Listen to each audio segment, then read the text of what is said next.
Un eclipse lunar es un evento astronómico que sucede cuando la Tierra se interpone entre el Sol y la Luna, generando un cono de sombra que oscurece a la Luna. Para que suceda un eclipse, los dos cuerpos celestes, la Tierra, la Luna y el Sol, deben estar exactamente alineados o muy cerca de estarlo, de tal modo que la Tierra bloquee los rayos solares que llegan al satélite. Por eso los eclipses lunares solo pueden ocurrir en la fase de luna llena.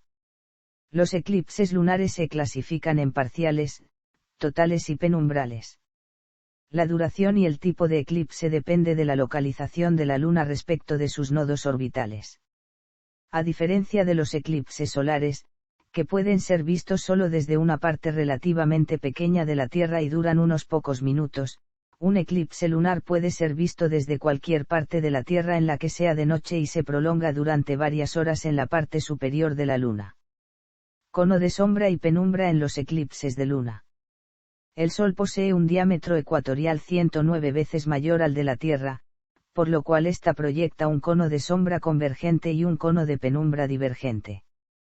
Los eclipses se producen porque la Luna, que se encuentra a unos 384.000 km de la Tierra, entra en el cono de sombra terrestre, de largo mucho mayor, 1.384.584 km. A la distancia que se encuentra la Luna de la Tierra, el cono de sombra tiene un diámetro de 9.200 kilómetros, mientras que el diámetro de la Luna es de 3.476 kilómetros. Esta gran diferencia provoca que dentro del cono de sombra entre 2,65 veces la Luna, y en consecuencia, los eclipses permanezcan en su fase total durante un tiempo prolongado. Para un observador que estuviera situado sobre la superficie de la Luna, un eclipse penumbral sería un eclipse parcial de Sol. Análogamente, si el observador se encontrara dentro del cono de sombra de la Tierra, no podría ver a la estrella, de modo que para él se estaría produciendo un eclipse total de Sol. Colores del eclipse. La atmósfera terrestre tiene una influencia vital en los eclipses. Si la atmósfera no existiese, en cada eclipse total de luna esta desaparecería completamente. La Luna totalmente eclipsada adquiere un color rojizo característico debido a la dispersión de la luz refractada por la atmósfera de la Tierra. Para medir el grado de oscurecimiento de los eclipses lunares se emplea la escala de Danjon.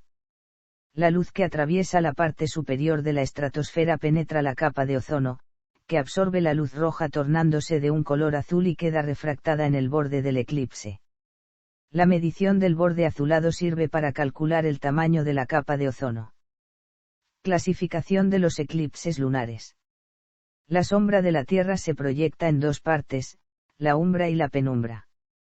En la umbra, no existe radiación solar directa. Sin embargo, debido al mayor tamaño angular del Sol, la radiación solar es bloqueada solo parcialmente en la porción exterior de la sombra terrestre, que recibe el nombre de penumbra. De este modo, debido a las distintas sombras, los eclipses se clasifican en eclipse penumbral, ocurre cuando la Luna pasa a través de la penumbra terrestre. La penumbra ocasiona un sutil oscurecimiento en la superficie lunar.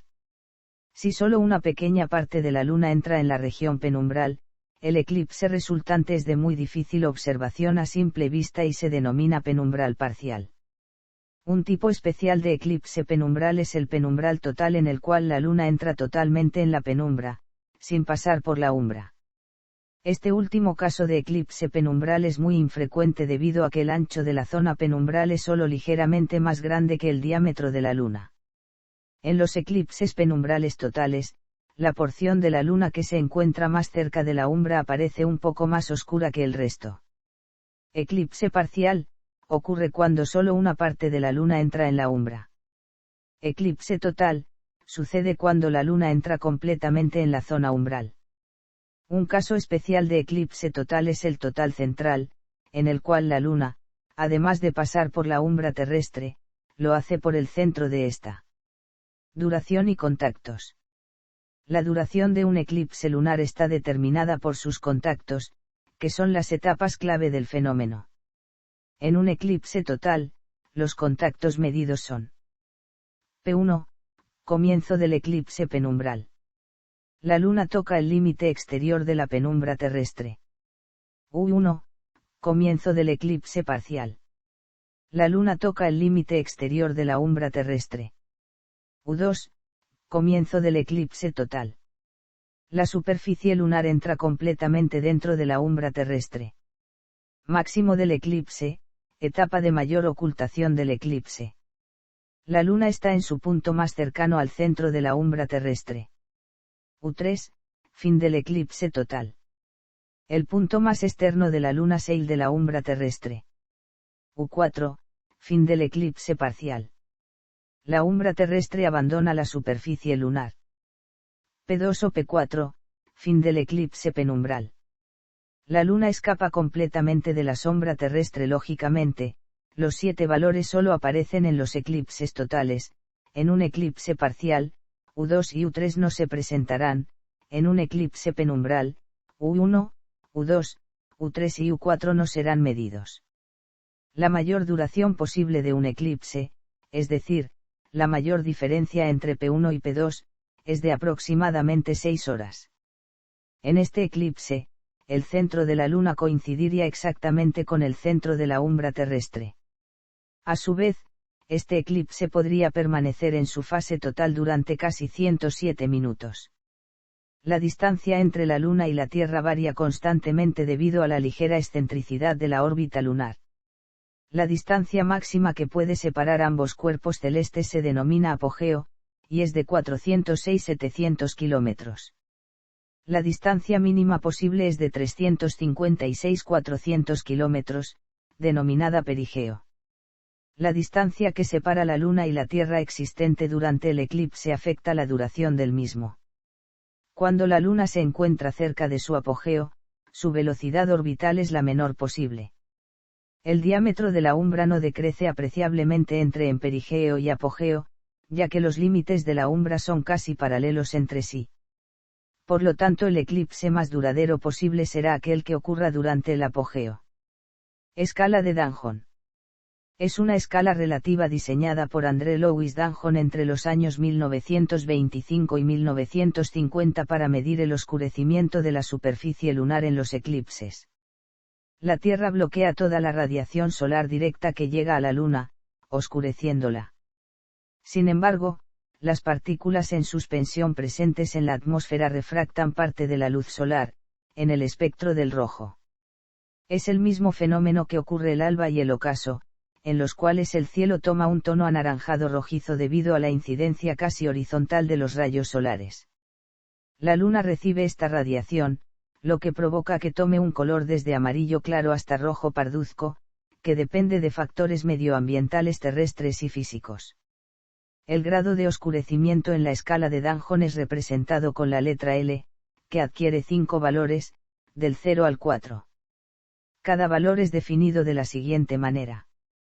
L igual a 0, muy oscuros, Luna casi invisible en el momento máximo del eclipse. L igual a 1, grises oscuros o parduzcos, pocos detalles visibles. L igual a 2, rojizos o rojos parduzcos con área central más oscura, regiones externas muy brillantes. L igual a 3, rojo ladrillo, frecuentemente con un margen amarillento. L igual a 4, anaranjado o cobrizo, muy brillante, a veces con un margen azulado. La determinación del valor de L se debe realizar en el máximo del eclipse, siendo la escala completamente subjetiva. Diferentes observadores obtendrán diferentes valores, e incluso cada parte de la Luna obtendrá diferentes valores de L, dependiendo de su distancia con respecto al centro de la umbra. Cálculo del tamaño de la sombra de la Luna. El tamaño de la sombra también puede expresarse en función de la paralaje lunar, paralaje solar, y del semidiámetro solar. Se cumple que el tamaño de la sombra es S igual a PL más PSSS. El tamaño de la penumbra, a la distancia que viaja a la Luna, es P igual a PL más PS más SS más PL barra SL. Suceso. Al menos 2 eclipses lunares y hasta 5 ocurren cada año, aunque los eclipses lunares totales son significativamente menos comunes. Si se conoce la fecha y hora de un eclipse, Los próximos eclipses son predecibles utilizando un ciclo de eclipse, como los Arrows. Eclipses de luna entre 2004 y 2022. Historia de su estudio. Aristóteles apoyó la esfericidad de la Tierra argumentando que la sombra de la Tierra sobre la Luna durante un eclipse lunar es redonda. Cristóbal Colón, en su segundo viaje a la Española, observó el eclipse de luna del 14 al 15 de septiembre de 1494, y comparando las horas del comienzo y fin del mismo con las registradas en las observaciones de Cádiz y São Vicente, dedujo definitivamente la esfericidad de la Tierra ya descrita por Ptolomeo. Valiéndose de las efemérides lunares, predijo y utilizó el eclipse lunar del 29 de febrero de 1504 para obtener de los indígenas de Jamaica los víveres que aquellos se negaban a proporcionarles. Juan López de Velasco, que en 1572 fue nombrado cosmógrafo mayor del rey español Felipe II, redactó por encargo de este unas normas para la correcta observación en España y América del eclipse de luna del año 1577 e ideó un instrumento especial para observarlo personalmente, remitiendo un modelo para que se pudiera construir fácilmente en todas partes. Por las observaciones realizadas se pudo precisar la longitud de muchos puntos geográficos.